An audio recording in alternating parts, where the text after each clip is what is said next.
We welcome you to the Oakland Al-Anon Family Group meeting and hope you will find in this fellowship the help and friendship we have been privileged to enjoy. We who live or have lived with the problem of alcoholism understand as perhaps few others can.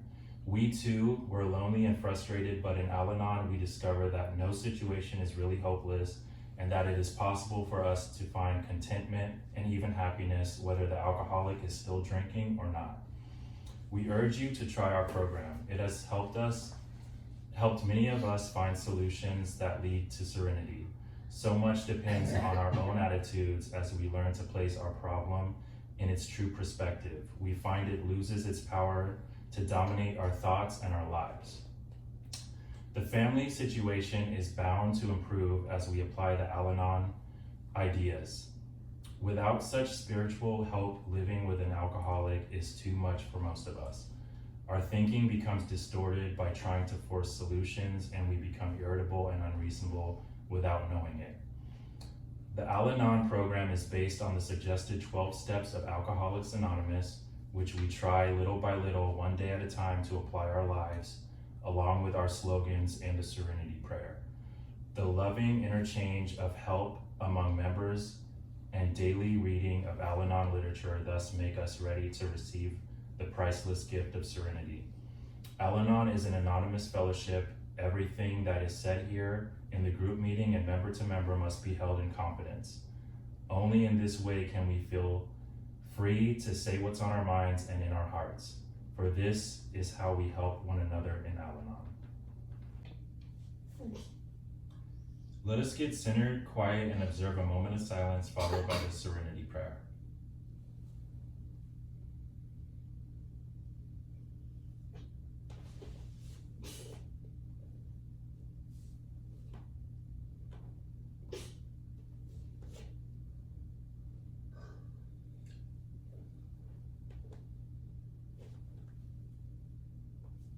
Now let us all read the Serenity Prayer.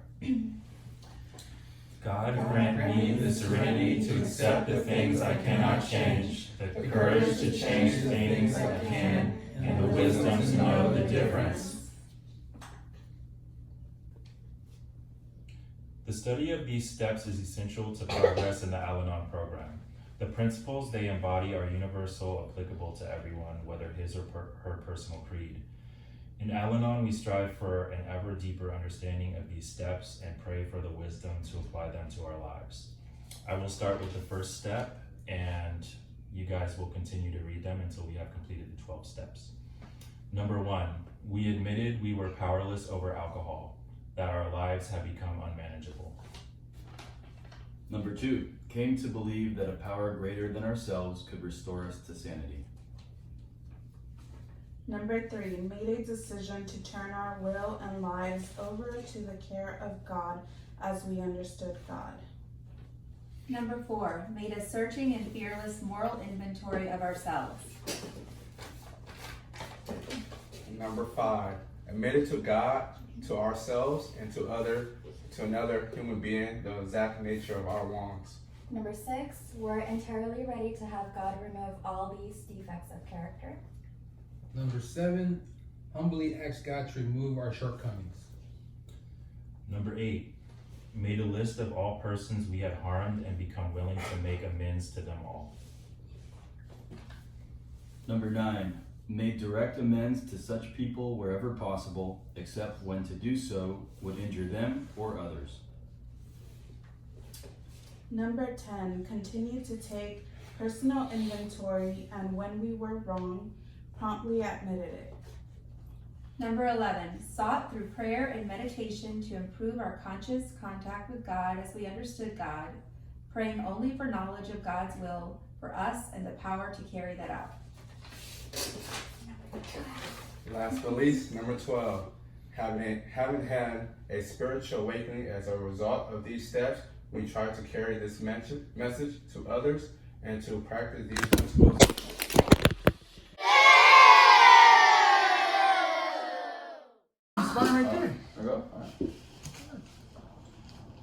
Now we will read the 12 traditions, and we will go around in a circle until we have read all 12. Number 1, our common welfare should come first. Personal progress for the greatest number depends upon unity. Number 2, for our group purpose, there is but one authority, a loving God as may be expressed in our group conscience. Our leaders are but trusted servants, they do not govern. Number 3, the relatives of alcoholics, when gathered together for mutual aid, may call themselves an Al-Anon family group, provided that as a group they have no other affiliation. The only requirement for membership is that there be a problem of alcoholism in a relative or friend. Each group should be autonomous, except on matters affecting another group of Al-Anon or AA as a whole.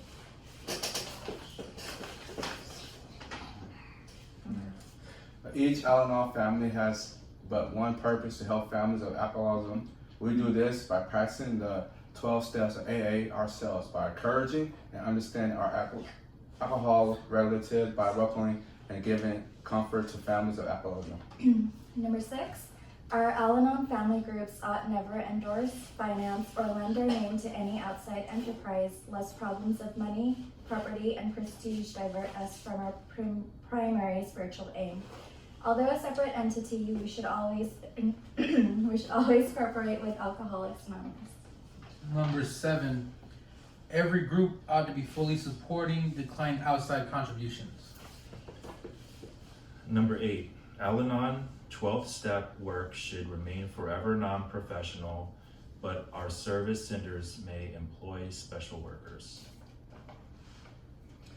Number 9, our groups as such ought never be organized, but we may create service boards or committees directly responsible to those who serve. Number 10, the Al-Anon family groups have no opinion on outside issues. Hence, our name ought never be drawn into public controversy. Number 11, our public relations policy is based on attraction rather than promotion. We need always maintain personal anonymity at the level of press, radio, TV, and films. We need guard with special care the anonymity of all AA members. Number 12. Anonymity is the spiritual foundation of all transitioners. Ever reminded us to replace principles above personalities. Thank you. We have some new members today. I'm glad you guys could make it, and it's nice to meet you. Welcome. Would you guys like to introduce yourselves? I'm Jamie, new incomer. Hi, Jamie. I'm Venetia. I'm from CSU East Bay in the Master of Social Work program, and I'm here observing. Hi, Venetia. Thank you guys for coming, and we hope that you guys return for more of our group sessions. And it's nice to have you guys today. And we're gonna introduce our other members. But we gotta do that. Oh, Sure. here's the packets. Thank you. Would you guys like to introduce yourselves? I'm Alonzo. Hi, Hi, Alonzo. Alonzo. I'm Ben. My name's Emil. Hi, I'm Diana. I'm Carla. Hi, Carla. Okay, you guys, now we're going to open the floor to have anyone who wants to share. You guys feel free to share. We'll save the newcomers for last. And remember, everything must be confidential, no crosstalk, no offering advice or feedback. If people at the end of the session would like to share details, please leave it for the end. And at this point, we will leave the floor open for whoever wants to talk, and don't feel pressured to say anything, only if you want to. So the floor is now open.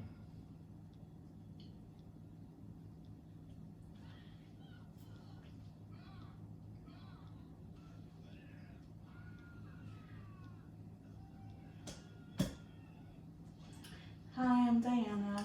Hi, Diana.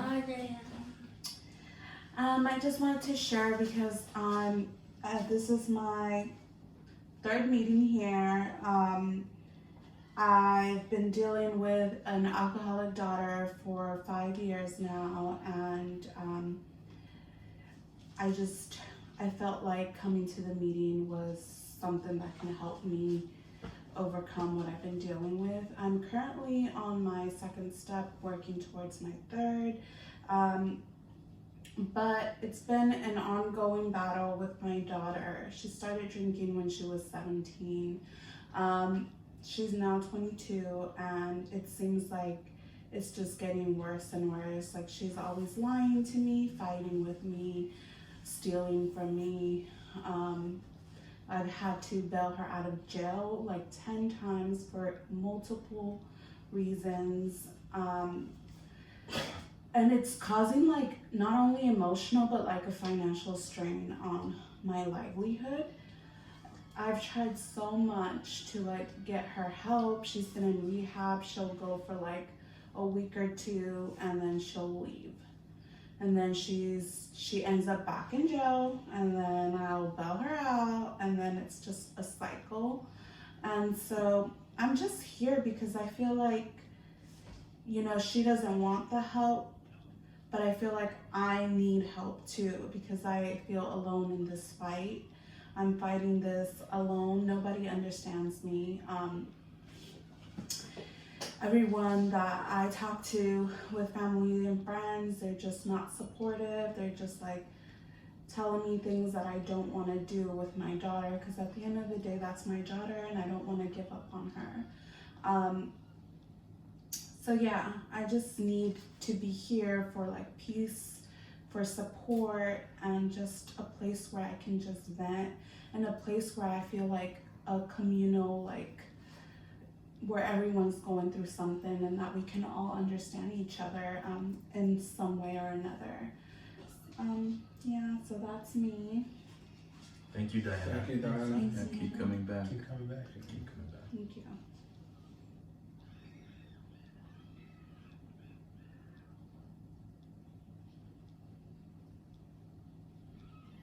All right, I'll go. I'm Alonzo. Hi, Alonzo. Alonzo.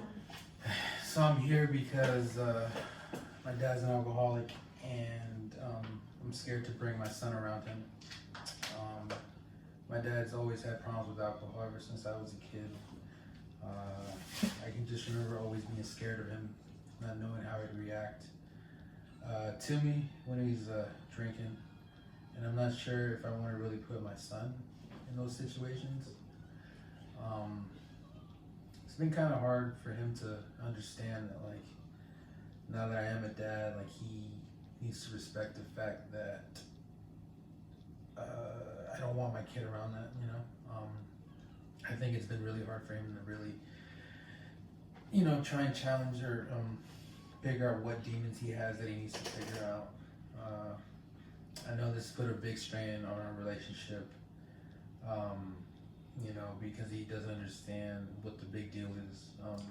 I don't think he's really even understood how big of a deal it was for me as a kid. So, yeah, I mean, I'm here trying to just get some more support, maybe get some things off my chest. I think coming to these meetings have been really helpful, and going through the steps and going through the process of accepting what I can't control. I think really is really helping me out, and yeah, thanks for letting me share. Thank you, Thanks, Alonzo. Alonzo. You keep coming back.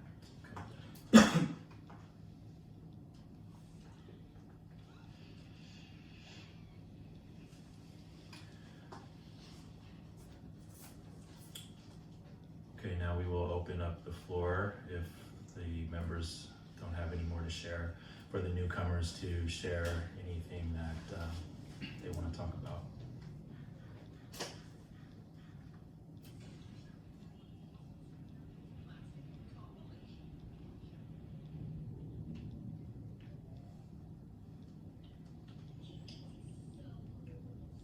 I'll share. My name is Jamie. Hi, Hi, Jamie. Jamie. I'm a newcomer. Reason why I came in here today is because I noticed I have a drinking problem. Every morning I wake up about 7:30 in the morning, ready to get dressed for work. I noticed I'll take about 3 shots before I go to work. More so, I'll do that because I've been dealing with problems with depression. Family things always come towards me to ask for help, and I've learned that I'm such a nice person, and people have been taking advantage of me or my kindness, and like I'm always there to help people. But when I need help, they know where to be found, and I'm starting to feel like I'm really lonely. My family has a big alcoholism, abuse. They drink a lot, so I'm learning how to take it what they're doing, and it's kind of affected me because since I was 5 years old, I have seen family members drinking daily, and I thought that was a cool thing to do. As I got older, which I'm 24 years old, I'm starting to drink too much. I've noticed that I'm gaining weight, learning, getting angry at the smallest things. I don't have a relationship with my parents no more because my drinking problem has got to a certain extent where I could keep a conversation without getting angry because of my past and just things like that. Also, I came in because I recently got a DUI. I was speeding and cops pulled me over, and now I'm in a legal thing where I have to pay $1,000 for a class, and then I gotta pay fees and things like that. So it's coming out a big chunk of what I'm doing. Also, I'm in college trying to better my life, but it's been really hard dealing with all these things at one time, and I haven't nobody to support me. So I came here because one of my friends told me about a group where you get support at, and people that's dealing with the same thing or similar. They're here to listen, but also gain maybe a friend or so where I could just talk to about personal things, and that's my reason why I came in. Thank you, Jamie. Come back.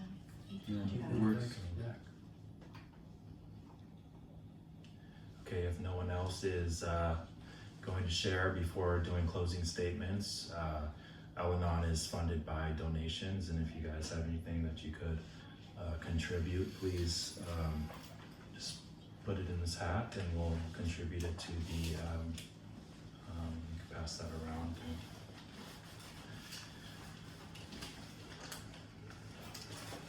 Thank you all for sharing.